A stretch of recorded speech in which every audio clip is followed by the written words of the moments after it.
Well, greetings, my beloved clients and friends. It's definitely not hiking weather today, but I did want to get a video out because there's a lot going on in the markets and I just wanted to keep you abreast. So, last week we talked about the banking situation, and just to recap, a week and a half ago, Friday, Silicon Valley Bank was shut down, was taken over by the government, and it was a top 20 bank. It was the second largest bank failure in U.S. history.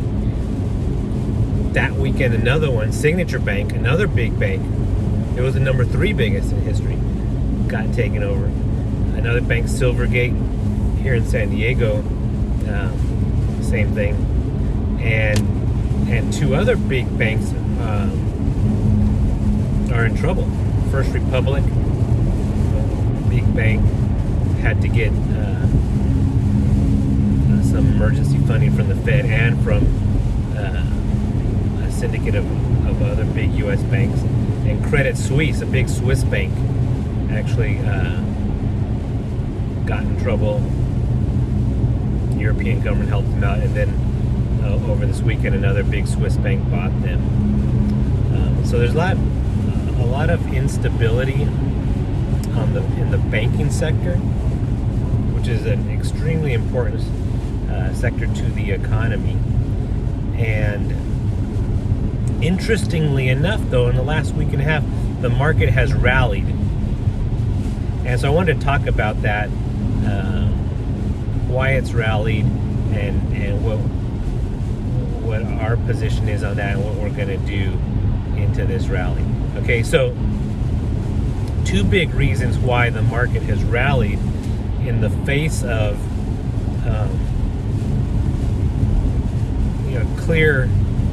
glaring cracks in the system. Why is the market rallying into this? Number 1 is that it probably means that the Fed is going to ease up on their laser focus on inflation and shift their priority to shoring up this banking system. Okay, so that means that the rate hikes will probably be less than expected and may even pause. We're supposed to get their answer tomorrow, but so the market likes it when the Fed stops raising rates, or slows down raising rates from the pace they were at. So that's one reason why the market is rallying in the face of this apparent banking crisis. The second reason is that there's been a huge injection of liquidity to shore up these banks from the central bank, from the Treasury, from other big banks to shore up these troubled banks. So when there's been an infusion of liquidity, and by liquidity we mean cash, that liquidity has to go someplace, right? And it goes immediately to the most liquid assets. So we saw the bond market, the 10-year Treasury went from 4 to 3.5, meaning a bunch of money came in to the Treasury market. Money also started going into perceived secure assets. Gold and even Bitcoin and crypto has rallied, right, because they're very liquid. So we've seen a rally in the bond market, in the gold, crypto, and in the stock market. And the more high beta, meaning the more volatile stocks have benefited especially. Okay, so because that liquidity has to go someplace, and it goes to liquid markets, bonds, gold, crypto, and stocks. Okay, it's not because there's some perceived strength or good news, specifically in the stock market. It's just because liquidity is going in and it's driving up the price. Okay, so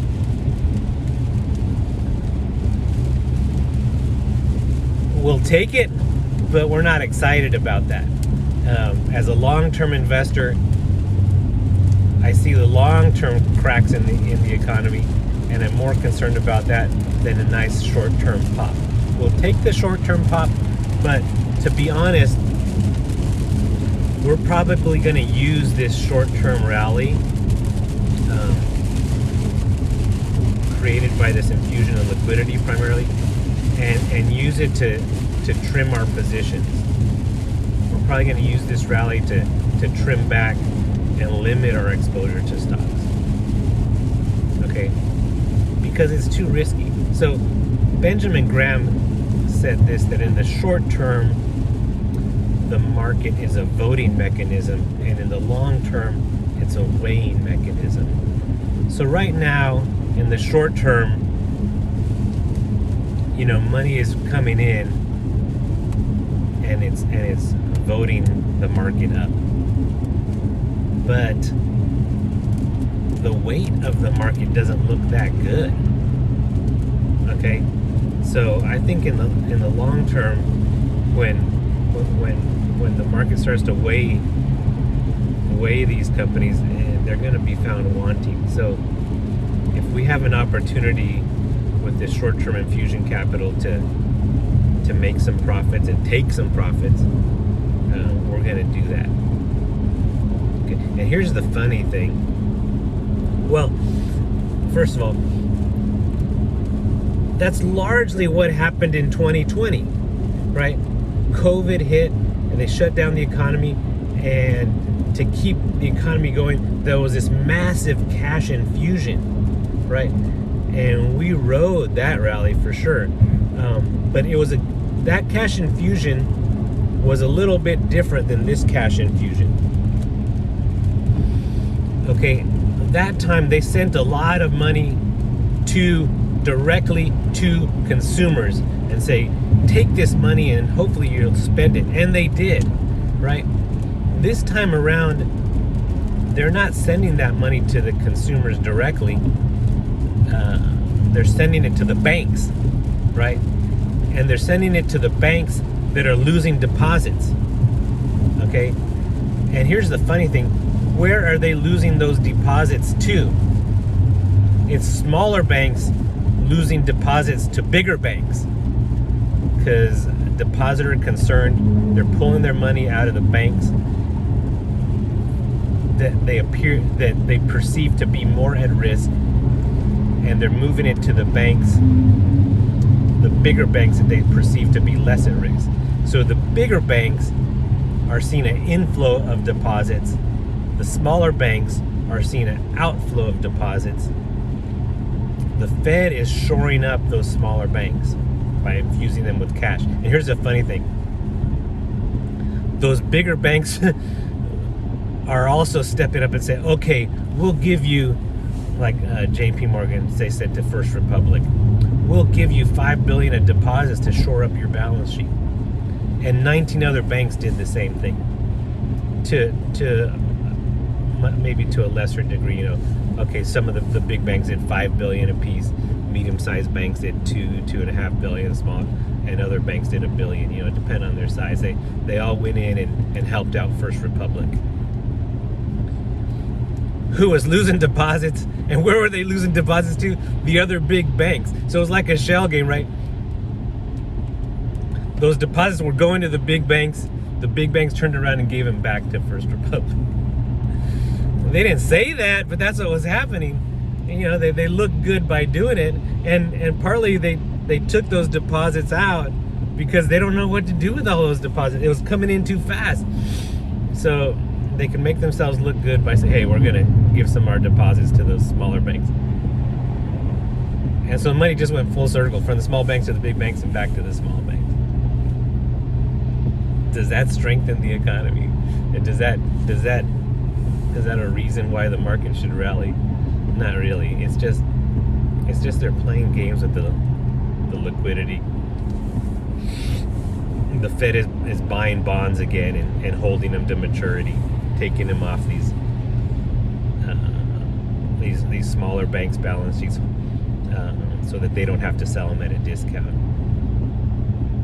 But they said, the Fed said, we're going to do this for a year. So there's a day of reckoning coming in March of 24. They'll probably extend it, but it's not certain that they will extend it. That they're going to give these bonds back to those banks. So we expect there to be a short-term rally because of that liquidity influx, but it's not a rally that we're excited about. To summarize, we'll probably sell into it, and we'll take those profits and then just gradually lighten our exposure to stocks and use it to reposition to some companies that we like more in the current environment. But in general, we're going to start lightening up our position in stocks. So that was just a short update. Tell you, if you're scratching your head, why is the market rallying when it seems like there's a lot of trouble on the horizon? That's why, and that's what we're doing about it. Okay, so do our best to keep in touch and manage through these perilous times. But just let you know we're here doing our best and keeping our pulse on what's going on. Okay, so if you have any questions, feel free to reach out to us. Otherwise, have a great day.